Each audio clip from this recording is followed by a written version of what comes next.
Comment débuter l'élevage de fourmis en 2025? Pour commencer, il vous faut une reine.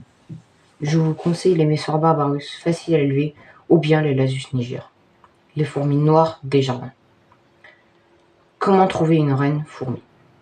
Soit vous l'achetez sur internet, ou vous la trouvez vous-même. Vous pouvez trouver votre reine entre juillet et août. Quand votre reine a ses premières ouvrières, il faut le connecter à une aire de chasse pour leur donner à manger. Comme ici. Voilà, donc là c'est une boîte, j'ai posé le tube dedans. Et les reines, voilà, la reine elle est là. Comment reconnaître la reine? Et bah en fait elle est plus grosse que les fourmis. Voilà, on peut la voir bien. Elle a un gros gastre, un cul on appelle ça, et un dos plus développé que les autres parce que normalement elle vole. Voilà, donc voilà, là on peut voir les fourmis. Celle-là ça fait 2 ans, mais je vais faire une vidéo pourquoi je l'ai loupée. Voilà, donc ça c'est les Messor barbarus, comme je vous l'ai dit. Ça fait 2 ans que je l'ai, facile à élever, hein. On mange des graines de laitue et des vrayons. Voilà. Donc ensuite,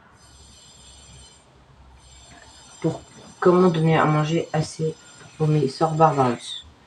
Les Messor barbarus mangent principalement des graines de laitue et des insectes, grillons, blattred runner, etc.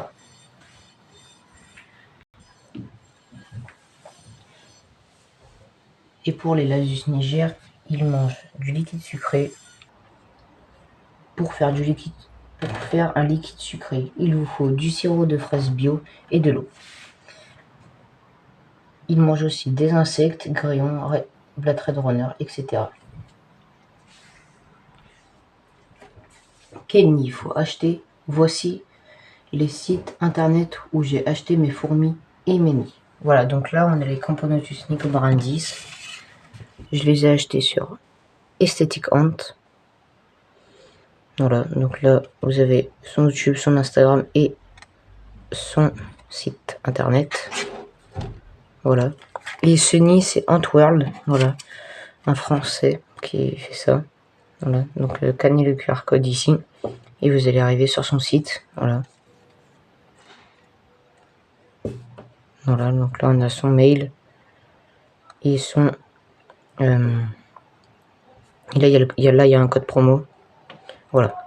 Donc ça c'est les Camponotus nicobarandis. Ça fait 1 an que je l'ai, mais il n'y a pas longtemps j'ai eu une vague de mortalité.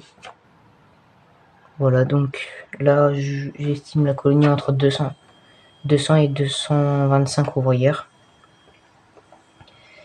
Attendez, je vais essayer de vous trouver la reine.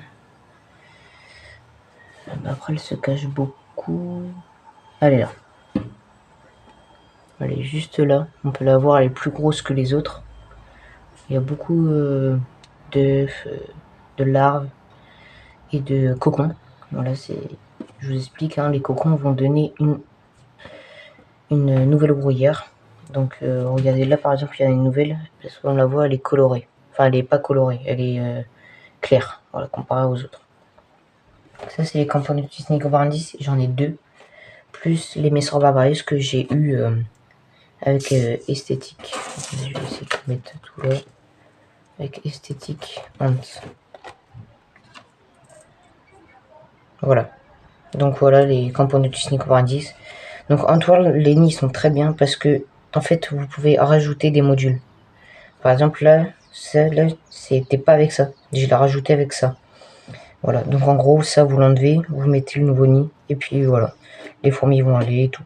Et ça peut s'étendre sur plusieurs modules. Voilà. Les aires de chasse aussi. Vous pouvez entourer l'aire de chasse avec les nids, ce qui est très bien. D'ailleurs, je vais bientôt changer l'aire de chasse parce que j'en ai commandé une nouvelle. Je vais vous faire une vidéo dessus, hein, et tout.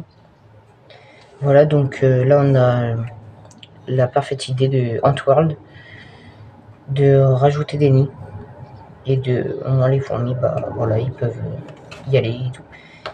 Voilà, donc ça c'est les Camponotus nicobarandis. Je crois que je vais faire bientôt une vidéo dessus parce que du coup je vais recevoir le nid où j'agrandis bien sûr leur aire de chasse, un unboxing. Voilà, du coup bah c'était ça. Ensuite, comment mettre sa fourmi dans un tube à essai? Pour commencer, il vous faut un tube à essai, 2 bouts de coton et de l'eau. Voilà, donc c'est parti, on va vous montrer. On remplit d'eau le tube comme ceci pour qu'il y ait un fond. Ensuite, vous prenez un bout de coton comme ça. Vous allez bien l'entasser. Attendez, je vais prendre une pince. Vous prenez une pince et vous l'amenez jusqu'à l'eau. Voilà. N'appuyez pas trop parce que, regardez, là c'est déjà imbibé.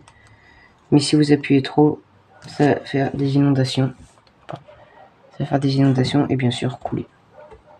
Voilà, donc ça peut noyer vos fourmis.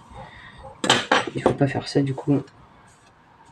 Voilà, donc voilà comment on fait un tube à essai. Ne le poussez pas trop dans l'eau, parce que sinon vous allez noyer vos fourmis et noyer le couvain. Voilà, donc ne faites pas. Voilà comment faire un tube à essai. Ensuite, j'ai oublié de vous dire aussi, quand vous mettez votre reine, mettez un bout de coton pour pas qu'elle s'enfuit. Voilà, elle reste ici et elle va pondre. Voilà. Quel matériel il faut pour commencer son élevage de fourmis? Il vous faut des pinces dures et souples. Voilà, donc ça c'est une pince souple. Voilà, une pince dure. Voilà. Les pinces dures vont vous servir à prendre les déchets. Par exemple, je vais faire montrer. Donc les pinces dures vont vous servir à prendre les déchets comme ça, ou les gamelles comme ça. Voilà. Et les pinces souples, s'il y a une fourmi quelque part. Non, il n'y a pas de fourmis. Bref, les pinces souples vont servir à prendre les fourmis. Vous voyez, quand, par exemple, une qui vous gêne ou une qui s'enfuit, voilà. Ça va servir à la prendre. Voilà. Sans la blesser, hein, bien sûr. Voilà, donc la pince souple. Bien sûr, comme il lui faut des pinces, comme ça. Attendez. Il lui faut plusieurs pinces. Voilà. Pour attraper les fourmis et les déchets. Ensuite, il vous faut des seringues. De différentes tailles, hein, si possible, pour soit mettre le liquide sucré, soit humidifier les nids. Ensuite, du coup, des tubes à essai. Mais là, j'en ai qu'un parce que je n'ai utilisé les autres pour mes Lasus niger, les reines. Ensuite, il vous faut du coton pour, voilà, comme je vous l'ai dit, pour faire des tubes à essai ou pour nettoyer les aires de chasse. Ensuite, des cotons-tiges pour nettoyer ou les fuites pour les fourmis, pour nettoyer les fourmis et les gamelles, voilà. Des loupes pour observer vos fourmis de près, voilà. Des pinceaux pour attraper les fourmis sans aussi les blesser, et comme ça on les fait balayer pour les mettre dans une boîte. Un ciseau pour couper les grillons pour les jeunes colonies, par exemple les Messor barbarus ou les Lasus niger qui vont bientôt avoir leur... On va parler maintenant de la diapause. C'est quand les fourmis se reposent, il faut les mettre dans un frigo ou dehors, dans une cave ou dans un garage. Bien sûr, dans un carton avec du polystyrène. Quand les mettre? Pour les Messor barbarus, c'est en début de décembre jusqu'à fin février, à 10 degrés. Et pour les Lasus niger, c'est début novembre à fin février à 10 degrés. Voilà, donc vous avez tout pour commencer votre élevage de fourmis. Si vous avez des questions, n'hésitez pas à les poser dans les commentaires. Et je vais vous mettre une photo de tous les sites que j'ai utilisés pour acheter mon matériel de fourmis pour mes fourmis. Voilà. Ciao tout le monde et bonne journée à tous.